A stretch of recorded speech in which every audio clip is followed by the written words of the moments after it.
Hello and welcome to the Early Bird Special with your hosts, Carole Montgomery and Julia Scotti. And now, here's Carole Montgomery. Hey everyone, welcome to the Early Bird Special. How are we doing? How are we? A lot of things going on. So much to talk about. I'm so excited.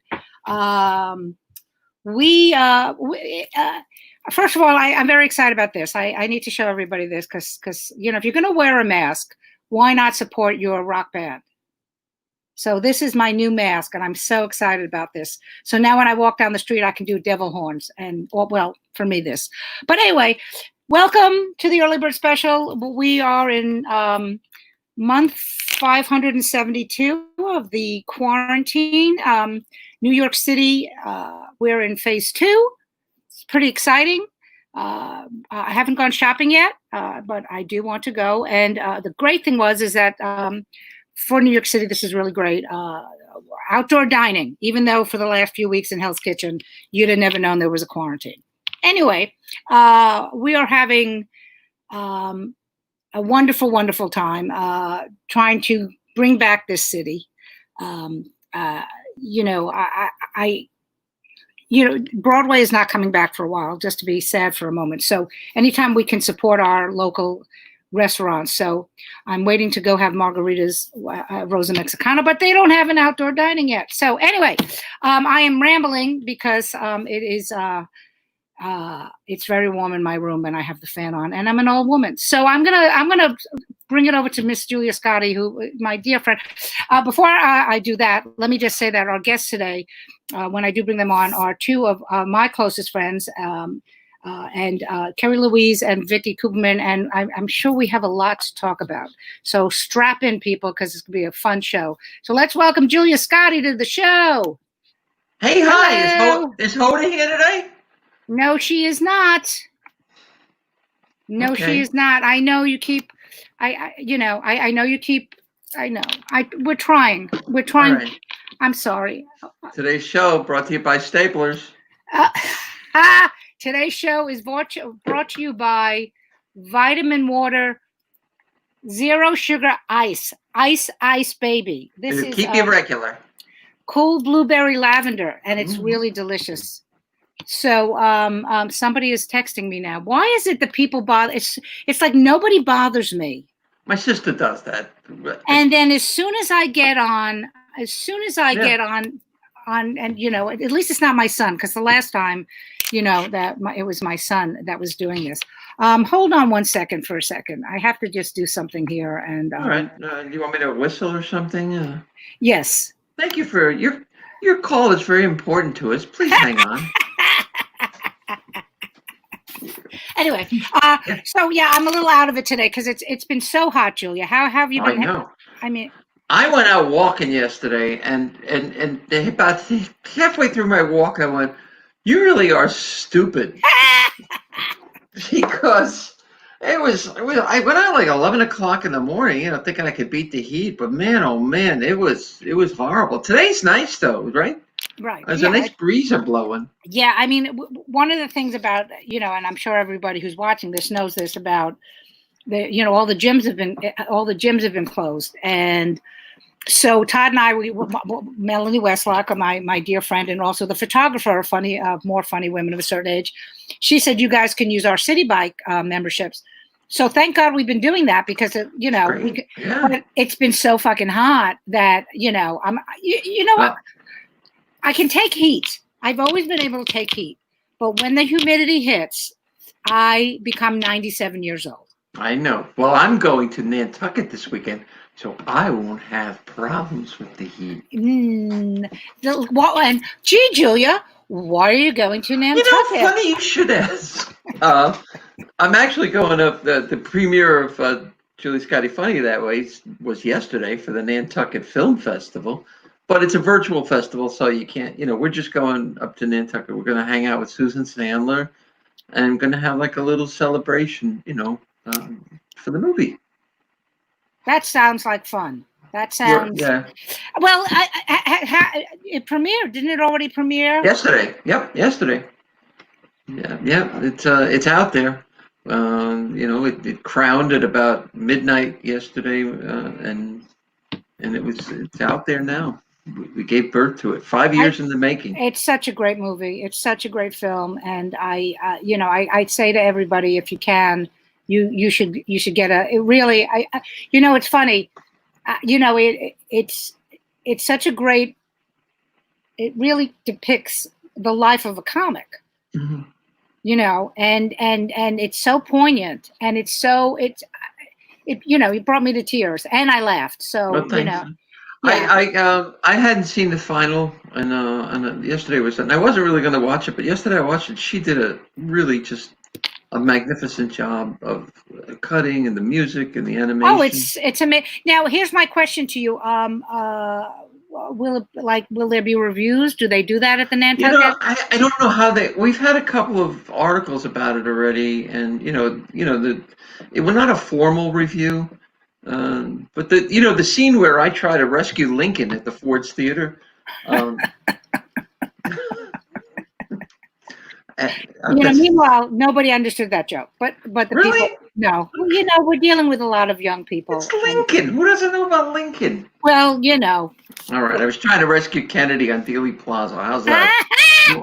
I'm like screaming from the grassy knoll, turn left! Turn left! Oh my God, you're killing me. You're fucking killing me. So, so there's a lot to talk about, and so I want to bring these ladies on because they have an album to promote. So before I bring them out, let's promote your album one more time. One more, just once. Hello, boys. Hello, boys. I'm back. I'm back. A great album. It really. I mean, so funny, so great. But do you have it? I don't think I have it, but I've seen. I don't think I have to have it. You're my co-host. You can fucking give it to me. So I will give you one next time I see you. Yes, because I have to give you the Dick Van Dyke book. So so hopefully, I will be able to give that to you soon. Okay. Yep. Very quickly.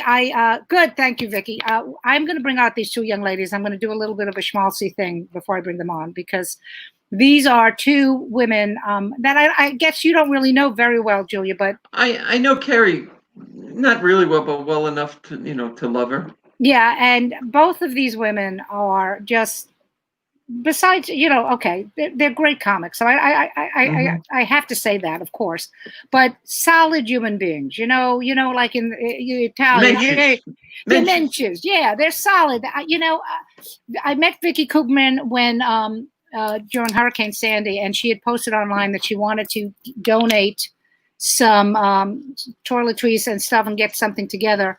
And so we ended up meeting. We were the only ones she posted. We were the only comics I met. We've been friends ever since. She's just, I love her that she supported me all through for the Funny Women of a Certain Age shows. She's come to both specials. So I love her to death. And she came up with this great idea called Love's a Joke. And it's all comedy couples, and they'll talk about it when we bring them on. What a great idea. Yeah. And then Kerri Louise, of course, I've known her forever. I remember when her and Tom were first dating, when I met them at the Boston Festival. And Kerri, of course, was on the first special. And this is what kind of mensch Kerri is. She comes back to support us for the second special. Now, comics don't do that. And these two women were at both specials supporting us. And so Kerri was holding the cue card. She was holding the cue card for me because she was so worried I'd forget because all of us. She did it for all of us. Yes, I know. And so I want to bring them both on. So let's give a hand to Kerri Louise and Vicky Kuperman. Hi, ladies. Hello, ladies. Hi. Hi, there you go. Oh my God. Kerri. Wait, Kerri, what the heck? Wow. Wait a minute. It's so Wait a minute. How can you be like we haven't gotten dressed up and gone out for so long. I didn't realize how long it takes me to get ready. So I was late for the Zoom. When you first saw me, I was in hair curlers, but I just did it while you guys were talking. Look at you. I thought you were going to stay like that the whole show. I was gonna, but then I thought that was going to ruin the show. So I got ready. Hi, ladies. How are you holding up? We're fine. I'm fine. Xanax, Valium, murder. And I don't know how you do it, Vicky, in an apartment. I at least have 2 floors, so whenever Tom comes to the first floor, I go to the second floor. Kind of rearrange our So life. when Max gets on the bed, I can go to the floor, and when he gets on the floor, I go to the bed. So Max is Where does the dog go? relationship in an apartment. Max is your That's her husband. Her husband. little, Oh, okay. her boy toy, because he's Yeah. like he's. No, what is- he's on the floor. I thought he might have been the dog. Friendly. We do have a dog, Coach. He gets the bed, though. Coach gets Yeah. Coach, of course, gets the bed. Coach Coach, is behind me. Do you see the portrait behind me? That's Coach. that's Coach. That's my grandpup, my grandpuppy, my baby. Aw. So, ladies, before we start talking about the show, we the first thing we always do is we have Julia ask the question, our question every week. Do you remember the question, Julia? I do, but I want to add. I want to change it a little bit. Okay. Because the 3 governors were on this morning. Okay. The Connecticut. I don't remember his name. Oh, We'll just who call cares? him. We'll call him Governor number 3. Right. Uh, The third Andrew. tenor. Huh? The third tenor. The third. Yeah. Okay. So normally we ask which Cuomo would you sleep with, but this afternoon we'll just go which governor? Phil Murphy, Andrew Cuomo, or Governor number 3? Would I sleep with? yes. Yeah. Yeah, it's gonna be Cuomo. Always Cuomo. Ah! Okay. Kerri, how about Oh, you? well, the 3 Cuomos. I have the answer for the 3 Cuomos. All right. So go with the 3 Cuomos. Most people are, homophobic. I'm Cuomophobic. Ah, Oh. No, I'll sleep with Chris. I think Chris and Andrew both have the same dental work, but Chris looks much better in it. ah. Interesting. He's got a nicer hiney too. Did Maybe you it's see his face, or the hiney might do it. the hiney? I think the hiney did it for a lot of That's who I would people. sleep with. That's who you Yeah. would sleep with. Okay, good. Okay, well, that's our show. Thank you, ladies. And so let's talk about. This is I'm glad you're both on, and it's wonderful. We have a lot to talk about, but let's get the plugging out of the way. So, Yeah. Vicky, you want to tell us about how you came up with this idea and all that stuff, and when the album's coming out and all that good stuff. Yeah. So I married a comedian, so that means I'm not as intelligent as you might think. And but I came up with this idea a few years ago that like stand-up comedy couples, that's a pretty unique point of view. I mean, first of all, both people are doing stand-up on stage. I just think there's like great story there, and most comedy couples go through ups and downs, but not at the same time. Right. So it's like a lot of interesting life drama too. And of course they talk about each other. And Max, who I'm married to now, we did shows together a lot. And people didn't always know we were married. And then after they'd like put our acts together and realize, oh, wait a minute, you're married, So I was with Carole and actually Aaron Hodges, who's the president of You Lucky Dog Productions, about a year and a half ago in a cafe. And we were talking about funny women of a certain age.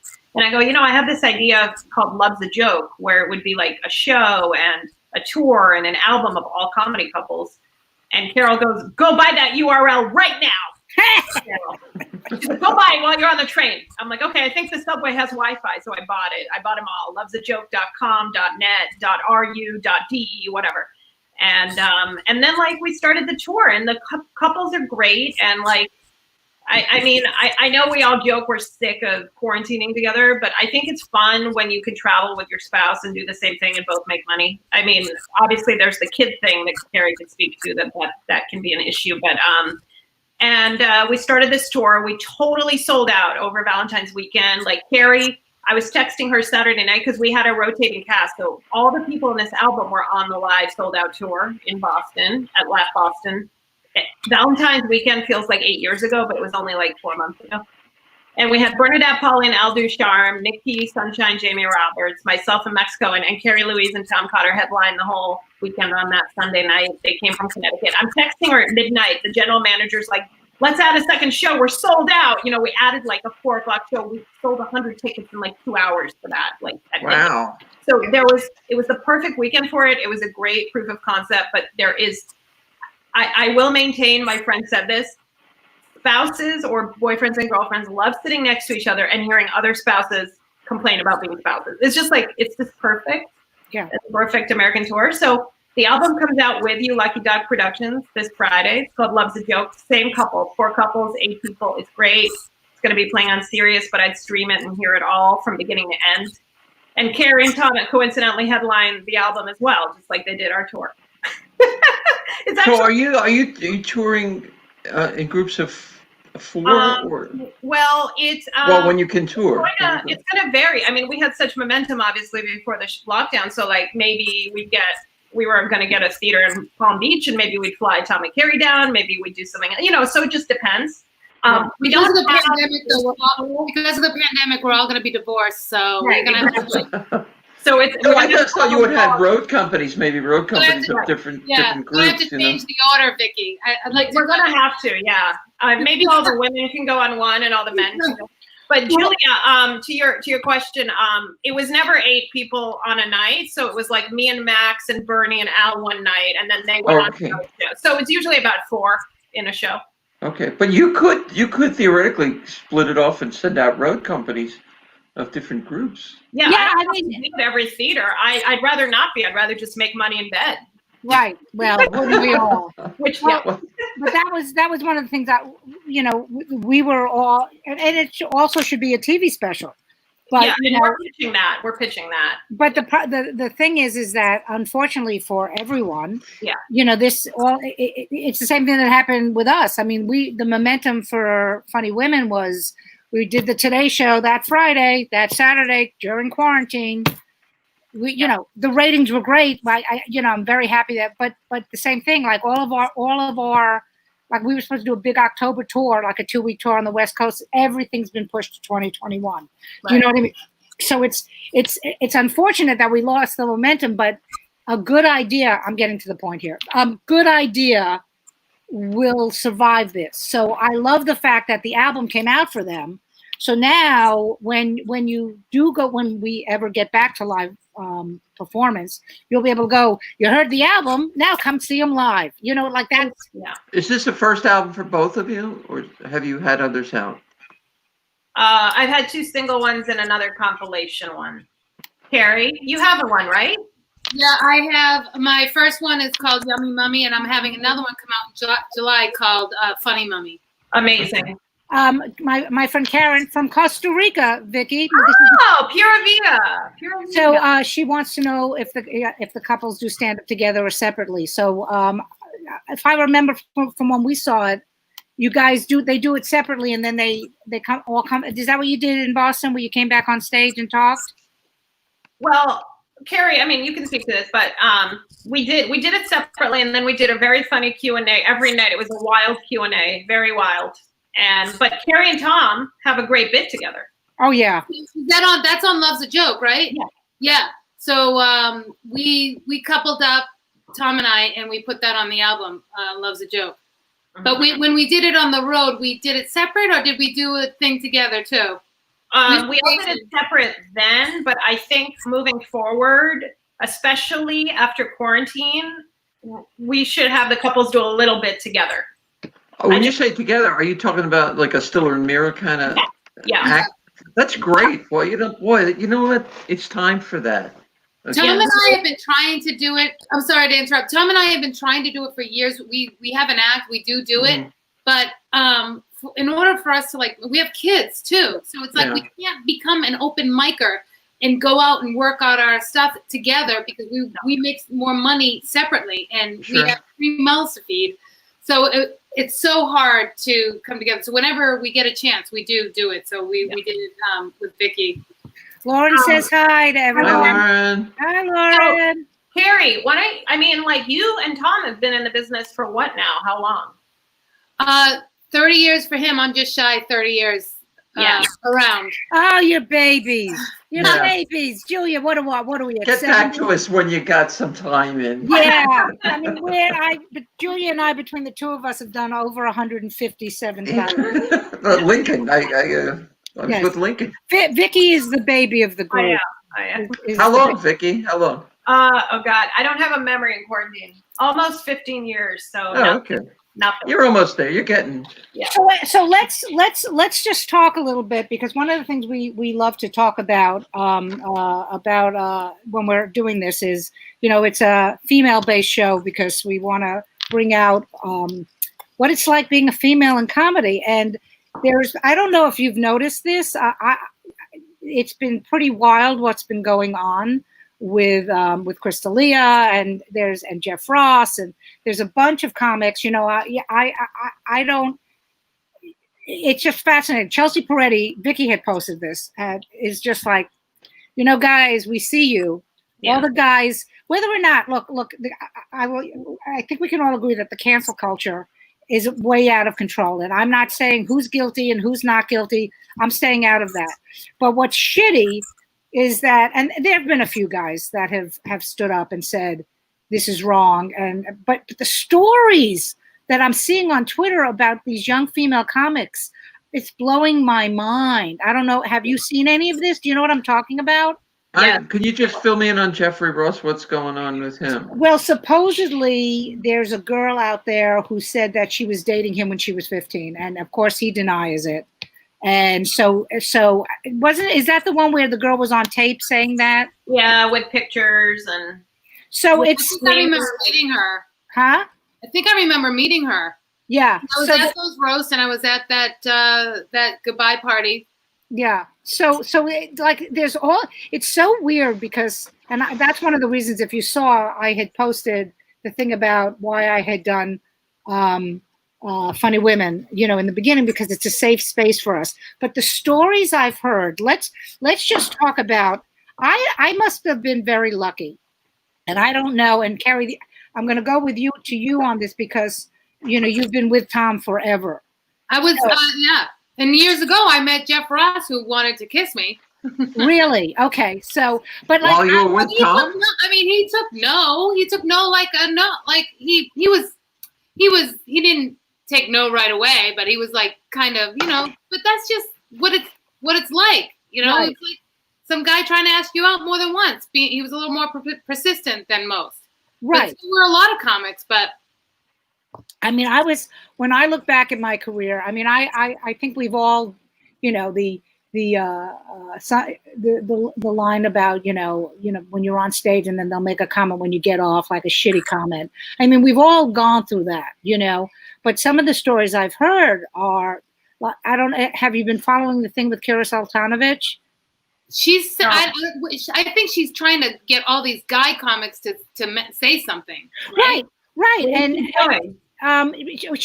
she talked about opening for Faison Love like 10, 15 years ago when she was starting out, and one of his entourage, was trying to get her to, to go into another room, and he went after her and it got really ugly. And I don't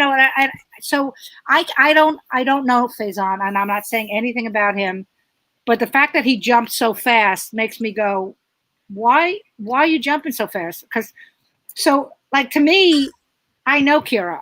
There's no reason for this.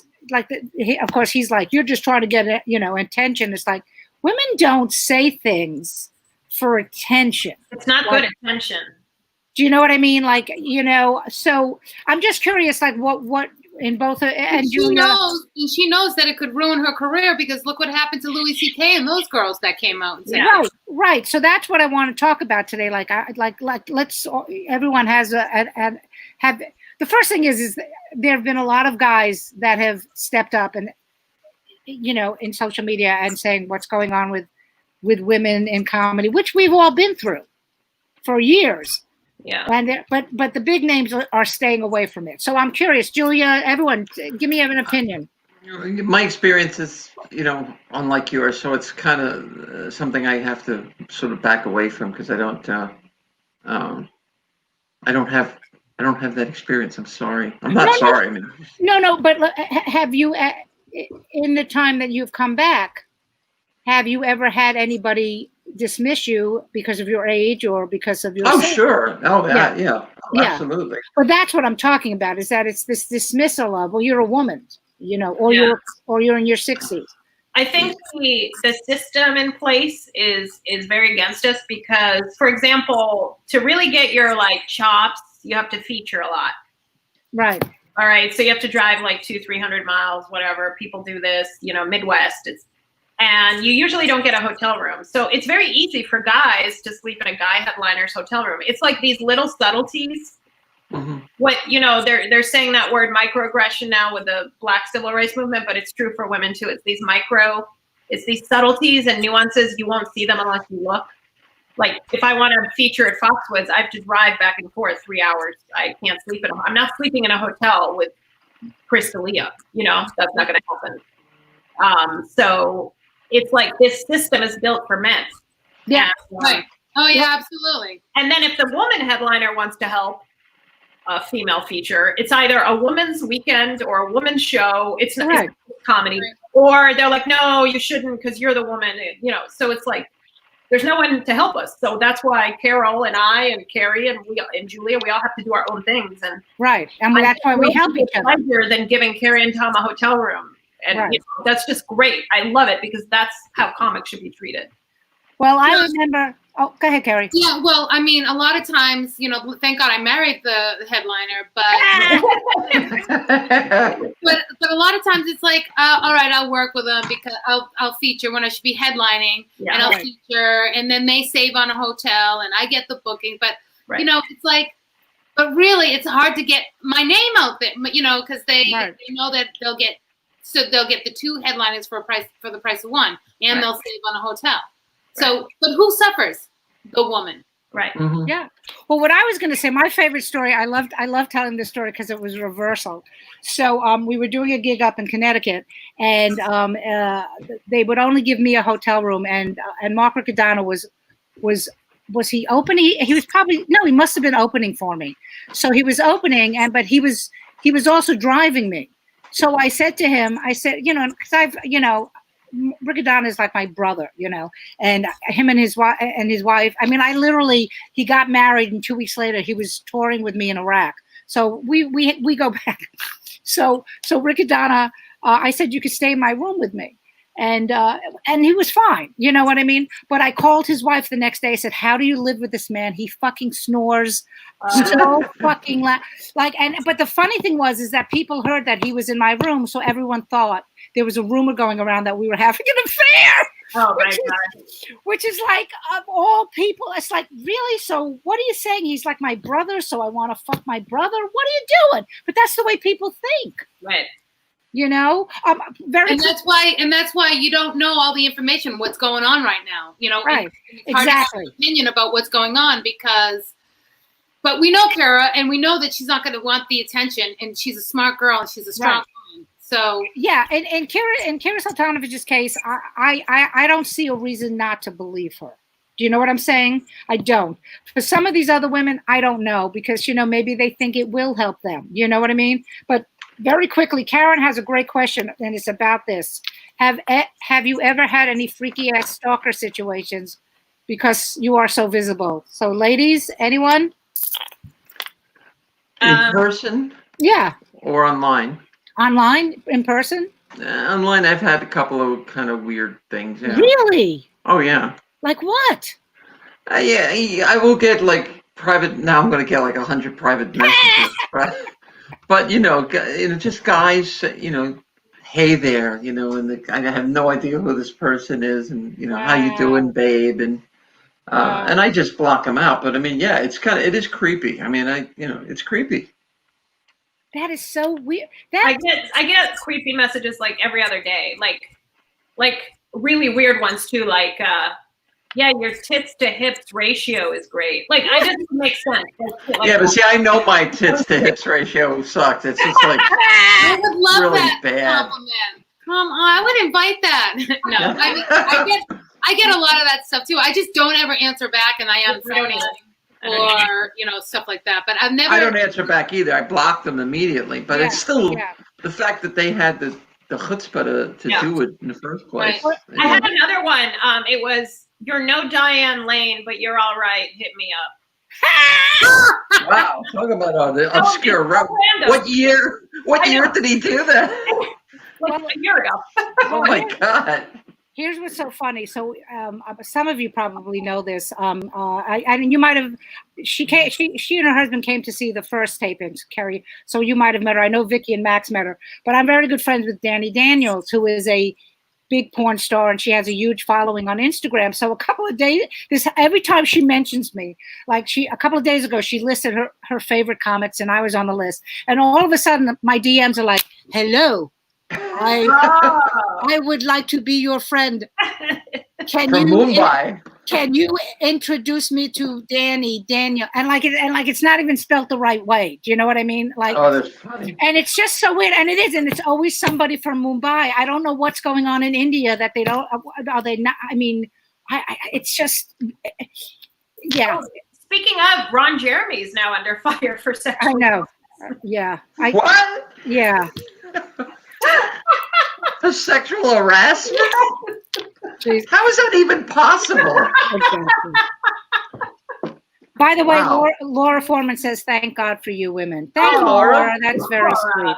That's And very thank God for you too. Thank God for the fans, man. That I just love. Yeah.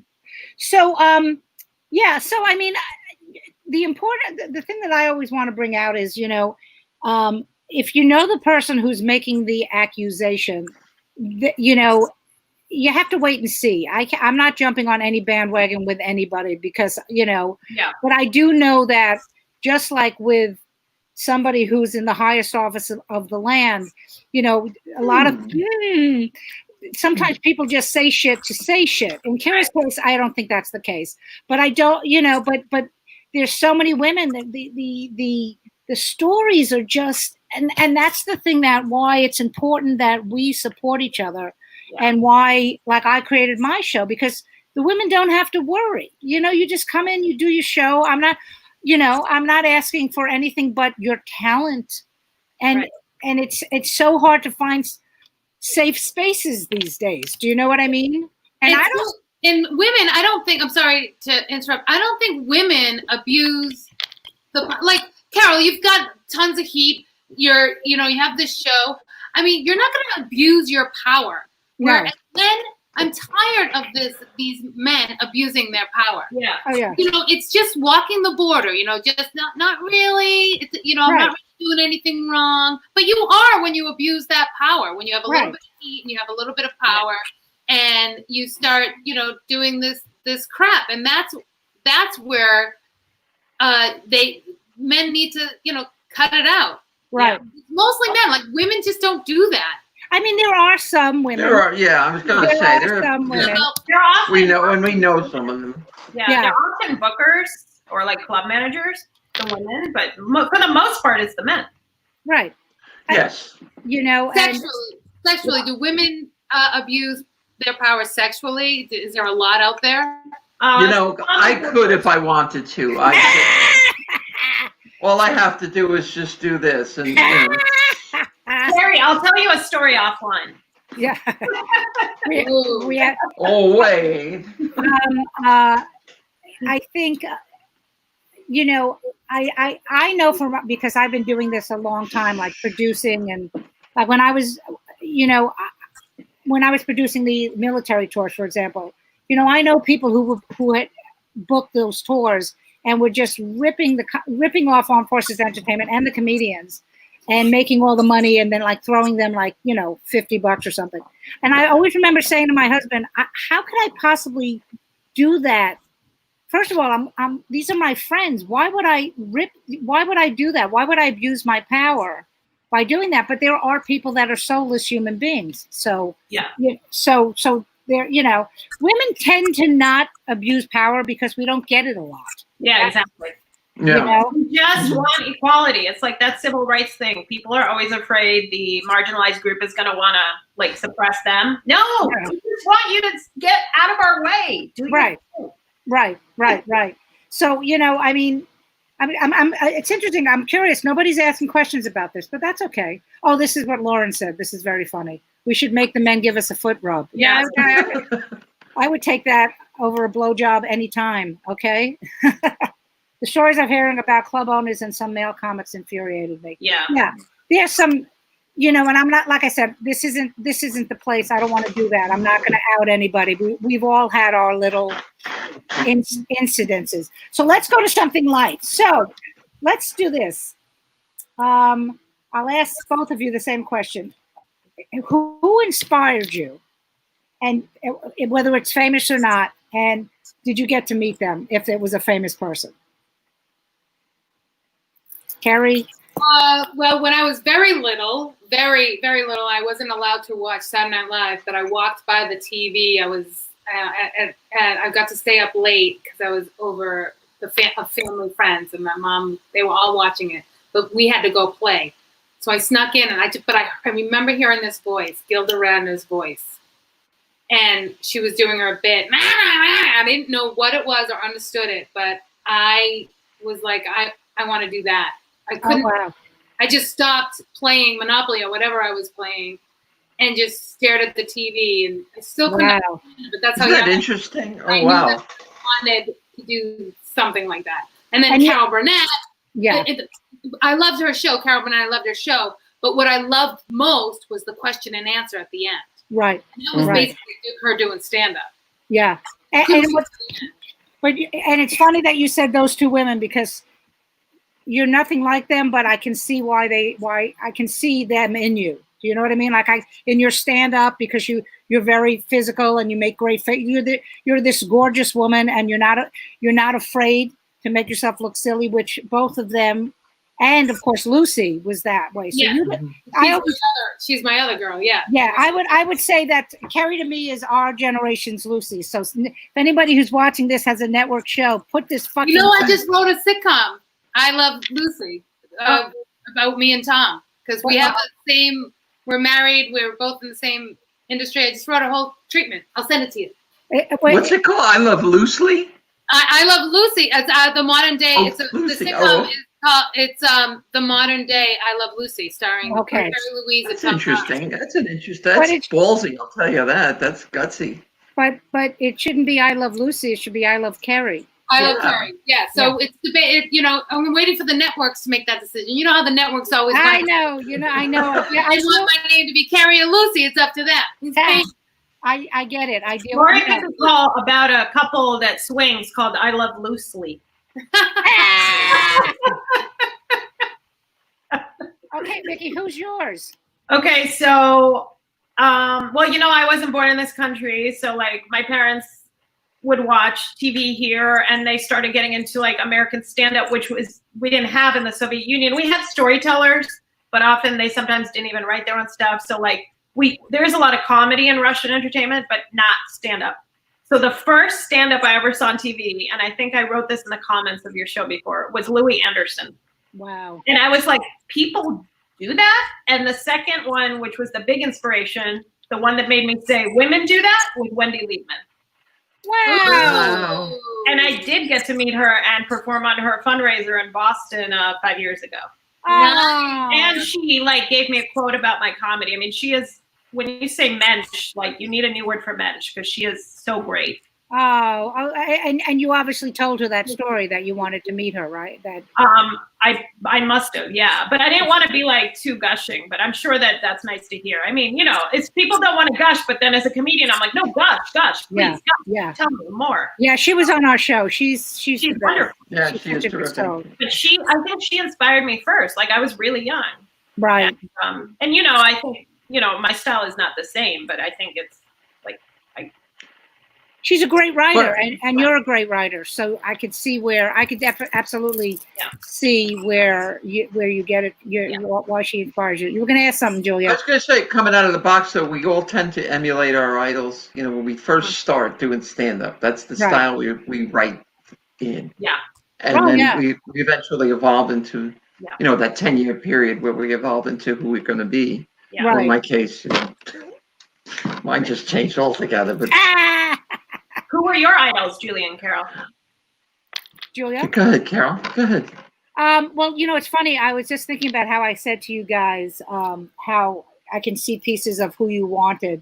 And everyone knows my stand-up idols, of course, are George Carlin, Richard Pryor, and Lily Tomlin, even though technically she's not really a stand-up, but she is a stand-up. But what I was realizing, like when I was saying about Kerri, about her being the Lucy, is I'm also, one of the things some of you might have heard, my son has said to me, well, Mom, you don't really do jokes, you just make faces, which is fuck you. Mm-hmm. But I realized that I get the animation from Harpo Marx, because he was my my dad turned me on to the Marx Brothers when I was like, I want to say 10 or 11 years old. So we just recently were watching, I think it was A Night at the Opera, and I was looking at Harpo's faces and I was like, I think I stole some of his faces. Do you know what I mean? Like, so I guess really for who I am as a, like I said, the physicality, that's Harpo, but then of course Pryor and Carlin and Lily. And I've gotten to meet Carlin and I've gotten to meet Pryor. So my fingers crossed that someday I get to meet Lily Tomlin. You will. Well, Carole, I'm so sorry. I would be remiss if I didn't know we could mention more than one. But like as an adult, Patton Oswalt and Joan Rivers are like two of my. Who was the first one? Patton? Patton Oswalt. Yeah, he's great. Yeah. Everybody here has such good taste. So Julia, who's yours? Oh God, there's so many of them. I mean, depending on what period of my life, as a young child, Lou Costello, growing up, Carlin is God for me. Robert Klein, Richard Pryor, Carol Burnett just blows me away. I would be glued to that show, and there's just so many. That whole cast, that ensemble, Oh, it was ridiculous. Magical. And I'll tell you, Danny Thomas, I learned a lot from watching Make Room for Daddy as a kid. Oh yeah. He was amazing. Yeah. He mastered the take. I love using takes in my act. I'm a big fan of them. Not spit takes, but just takes. And he was terrific at it. So was Jack Benny. Oh my God. Oh, how could I forget Jack Benny? Yeah. That's what I'm saying. There's too many for me to get on. I have to throw out Chris Rock. Chris Rock's a genius. Vicky, it's so funny how you're saying all these younger comics to us. It is, yeah. I can remember, and dare I say Bill Cosby, but I can remember when I was little listening to his albums. I don't know if you know what that is, Vicky, but his album. What is album? Please explain album. You put it on a record player. And I remember listening to him and then just repeating his stories over and over again with my cousin. So many of my friends did that coming up, and I never found them that he just never did it for me. But I had friends that could do him, verbatim, every nuance, every word, and I was like, I don't get it. I'm sorry. I just never got it. That was when I was little, like when I didn't even know what stand up was, or that I could be a stand up. But those are the inspirations. And as I got older, all those other guys came into play. Sonny is one of our fans, and somebody I used to when I went on a tour in Korea. He was our bodyguard. What is it called, Vicky? When they Sonny. Hi, Sonny. Sonny was in charge of taking care of us. So, yeah. Right. Bodyguard. My bodyguard. Our chaperone. He was our chaperone. He was our lovely chaperone. But it's interesting. I was never a big fan of. Thank you, Sonny. Just very good. He was our DMZ escort. Escort, right? Sorry. Okay. I'm really appreciating Joan Rivers now. I love her so much. More so now. I wish she was around now. I wish George was around now. I wish Richard would. I think that they would be able to cut through this bullshit better than anybody right now, because because there would be people that would want to cancel all of them, and they would be like, go fuck yourselves. Absolutely, I totally agree. And I also always wonder, because Trump helped resurrect her career with The Apprentice. Right. She was, had conservative leanings in some ways, and I always wonder, that wouldn't have mattered. She'd probably go after Melania first and the kids, and I would just die to hear her Melania jokes. Yeah. Oh yeah. Oh God. Yeah. With comedians is, you could have whatever your political leanings are, but when your bullshit monitor goes off, the alarm, You Yeah. have to just respond to it. You're like a fire person, Right. or Yeah. a police officer. Yeah. You have And to she would have. a spade, like no matter what, Yeah, Like, absolutely. I mean, don't get me started on the mayor of New York City. I will now he wants to do fireworks over every borough as a surprise for 5 days in a row. Right. You hear this? The mafia used to do that. I don't think those were Let me fireworks. ask you a Yeah, I know. question. And it just flew out of my head. So senior moment. Yeah, never mind. What was the How is question? the fireworks going to be a If I surprise? could remember, I'd ask it. I just. He doesn't want people to congregate because of the pandemic. So literally starting June 29th over boroughs as a surprise, there'll just be fireworks for 5 minutes. Whenever, if ever. Yeah. Oh, I get it. Yeah, Okay. but for people with dogs, our dogs think the world is ending every time allowed. No, I mean, my dog can't even handle the 7 o'clock clap. It's like horrible. How do you have surprise fireworks? You pull up in a truck and just get out and black out, with masks on. But listen, let me just say something about Vicky's dog. Not only is the dog the biggest pussy in the world, love him to death, but he also won't go out if it's raining. So, I mean, I have literally walked outside and it's raining out, and he just looks at me like, "No, I'm holding it." I have never seen an animal. How long did he hold it one time? How long did he hold it? He held it like for 48 hours. Yeah, 24 hours on New Year's Day. Yeah. Yeah. So Wow. What about snow? Will he go out in snow? It's not good. He'll smell it, and we live on the 25th floor, so he has a lot of opportunity to just turn around. But he will if he has to do his business. But then he runs home. Yeah. But I remember one time when it was really hot and Vicky and Max were away. So I was staying there taking care of, and it was so hot, and we went out, he'd go do, and as soon as we got in, they have a tile floor in the building, and he just laid there. I had to drag him. Yeah. I literally drag him like he was dead. He wasn't moving. He was like, I'm laying on the floor. He's the best dog ever. So anyway, so listen, ladies, we're almost done. We are almost done. Let's do, I'll ask this we never ever asked this question for people. What would you feel like if, okay, in Vicky's case, it would be Coach because that's your baby, but this would be like, what would you feel like if your kid was decided to want to be a comedian? Kerri, any of your boys? Absolutely not. Why do you think I had kids? That's my retirement fund. When you're a comic, you don't have one. So if they're comics, I don't know what to do. Both Tom and I are out of a job, both of us. Right. Oh yeah, so, I know. I mean, we didn't. No one saw this coming, but there's just, I would say it's no security. And now I realize what my mother was saying to me all these years. It's like, why are you? There's no security. It's like winning the lottery. Wow. And she's absolutely right. But they're funny, and when they say a joke, I won't let them see me laugh. Because I don't want to. Wow. But they know they go, Mom, it's funny. They can't hide it. I can't. And I'm like a little bit of proud of them because they are very funny. Right. I wouldn't hate it, but I wouldn't wish it upon anybody. No, me neither. Yeah. Yeah. All right, ladies, look, it is time to go. We are done. That went fast. Yeah, so let's plug everything, okay? Yeah. Kerri, also plug your solo album. I want to hear about that too. Yeah, that's coming out in July. Yummy.